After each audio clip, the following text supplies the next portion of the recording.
কথা বলি, মনটা আসলে খারাপ ছিল, কিন্তু আমাদের মিউজিশিয়ান ভাইয়ারা এত লাইভলি ভাবে এত সুন্দর করে বাজিয়েছে যে মন একদম ভালো হয়ে গেছে। আর থ্যাঙ্কস টু ইউ, আমার মনটা ভালো করার চেষ্টা করবার জন্য। Thank you very much.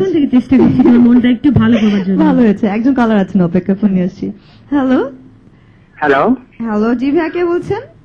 আমি ঢাকা থেকে মাহবুব ইসরাইল বলছি।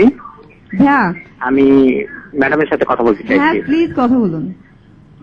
হ্যালো, জি ওয়ালাইকুম আসসালাম। রিজা আপু, মানে আপনার কিছু কিছু গান শুনলে মানে স্থির থাকা যায় না, শুধু নাচতে ইচ্ছে করে।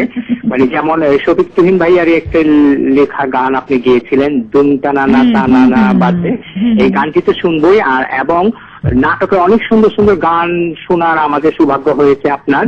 আর দুইটা নাটকের গানটি অবশ্যই গাইবেন প্লিজ আপু, ধন্যবাদ।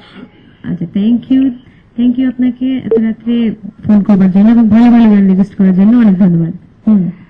ভাইয়া সত্যি মনের কথাই বলেছেন, আসলে নাচতে ইচ্ছে করছে কিন্তু কয়েকটা সীমাবদ্ধতার জন্য নাচতে পারছি না, বাট মনে মনে ঠিকই নাচছি, এনজয় করছি। বাট গান চলতে থাকবে। এবং এখন কোন গানটি শুনবো আমরা আপু? আচ্ছা, আমি আমার ছায়াছবির আরেকটি গান গাইছি, শেষ ঠিকানা ছবির নাম। এই গানটি সুর দিয়েছেন আলম খান, গিয়েছি আমি এবং বেন্দ্র কিশোর দাদা। এই গানটা করে আবার একটু ডিফারেন্ট ধরনের গান করবো। ওকে,